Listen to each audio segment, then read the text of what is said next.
Chinese president Xi ജിൻപിങ്ങുമായുള്ള വരാനിരിക്കുന്ന കൂടിക്കാഴ്ചയെക്കുറിച്ച് US. President Donald Trump വളരെ ശുഭാപ്തി വിശ്വാസത്തിലാണ്. റഷ്യ-യുക്രൈൻ യുദ്ധം അവസാനിപ്പിക്കാൻ ഈ ചർച്ച പ്രയോജനപ്പെടുത്താമെന്ന പ്രതീക്ഷയിലാണ് ട്രംപ്.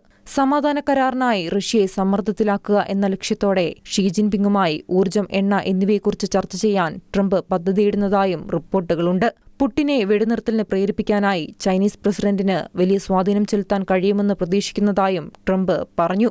ചൈനീസ് പ്രസിഡന്റ് ബഹുമാന്യനായ ഒരു മനുഷ്യനാണ്. അദ്ദേഹം വളരെ ശക്തനായ നേതാവാണ്. വളരെ വലിയ രാജ്യമാണ് ചൈന. ഷീ ജിൻപിങ്ങിന് സ്വാധീനം ചെലുത്താൻ കഴിയുമെന്ന് ഞാൻ കരുതുന്നു.